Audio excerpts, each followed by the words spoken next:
The predominant procedure to fix refractive errors, that is, to fix short-sightedness, long-sightedness, astigmatism, combinations of those things. LASIK is a made-up word that stands for Laser-Assisted In Situ Keratomileusi, which is why LASIK is easier to say. LASIK followed from PRK or ASLA. We already had an eczema laser in 1991 in Australia that could do PRK and change the shape of the cornea. The recovery of PRK was slow and those procedures were uncomfortable for patients. And so it was a Greek professor of ophthalmology, Yannis Polykaris, who's an old friend of mine. He invented LASIK in he was thinking about it in the late 80s, and he performed the first procedure in 1989. And what he did was, his innovation was to say, well, the eczema laser can laser the surface of the cornea. Wouldn't it be nice to do that beneath a little layer or cap? And so what Professor Polykaris did, we said, well, how can we best make a layer? We'll use a different sort of machine to cut a thin layer on the surface of the cornea, like a bandage, peel it back, do the eczema laser, change the shape of the cornea, and then put the flap back in place. That's what LASIK is. It was an innovative thing to do, and the reason to do it was to expand the range of PRK, to make it more comfortable for patients, to give a faster visual recovery, and also at that time to try and improve the healing, to basically have less healing response beneath a layer as opposed to a laser that was exposed to the surface where healing is more vigorous. Now, so LASIK began at that period. It's over 20 years old now. In Australia, I did the first LASIK in Sydney in October 1995. And it has grown and improved since then to be the dominant procedure. These days it's done completely with a laser, a femtosecond laser, to create that layer of cornea on the surface, very thin, generally about 100 to 105 microns in thickness, and planar, so it's the same thickness all the way across. That's done under local anaesthetic. You feel some pressure on the eye, your vision goes a little blurry during that phase. One eye is done at a time. That then creates the layer. And then that layer is lifted and the eczema laser is applied beneath that to what's called the corneal stromal bed to change the shape of the cornea. And that second part with the eczema laser is what affects the optical change, deals with the short-sightedness or astigmatism or long-sightedness. The layer is then replaced, positioned accurately so that it won't move, and the patient goes home.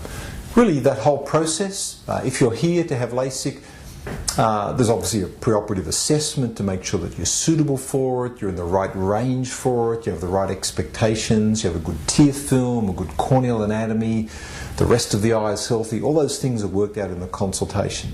Also in that consultation we work out what end point would suit you best. Generally a 30-year-old, you would make perfect distance and perfect reading. A 50-year-old, sometimes you pull back a little on the distance in order to give better reading vision because of other changes that occur inside the eye in 50-year-olds. Anyway, that's a decision for the consultation.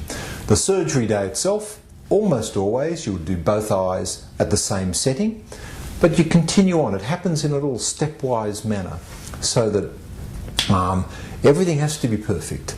If anything occurred that was less than perfect or could impact on the safety or the recovery, I would normally say, look, this has happened in this setting, either the fluence of the laser or some unexpected thing, and say, look, it would be better not to do your second eye today. Let's make sure this first eye is perfect, and then we'll do your second eye. Now that would be a rare occurrence. Assume you're going to do both eyes at the same setting, but you would only do so if everything was exactly right. Now, in doing both eyes, the femtosecond laser creates that layer, the eczema laser changes the shape of the cornea. That whole process takes about 30 minutes, but really the lasering time is very quick. The LASIK flap is created with a femtosecond laser in about 30 seconds. The shaping of the cornea with the eczema laser can take anywhere between 5 and 45 seconds, depending on the amount and the complexity of the error to be treated. That's done, you leave, After about half an hour, we get you to wait around, just make sure you feel okay and good. And often you've had a Valium to make you a little relaxed during the procedure, but then you need someone to give you a lift home. Your eye feels bit gritty, a bit irritable for an hour or two, maybe 3, and after that it feels good. And by the next day, most people are quite comfortable to drive and work and really go through their range of normal activities. And the vision is good the next day. It improves a little over a few weeks, depending on how much error. If you're just a simple -2 short-sightedness error, your vision's very good very quickly, not much change. If you're -6 or 7 or 8, pushing the limits of LASIK, then your vision takes a little longer to stabilise, you get a little more fluctuation, a little bit of flare at night, those things which resolve with time. But being to the recovery is just a little bit longer because more has been done to change the shape of your cornea. LASIK, in conclusion, is the dominant refractive procedure used around the world because for most people with the right error and the right anatomy, it gives the best safety and accuracy profile of the different procedures.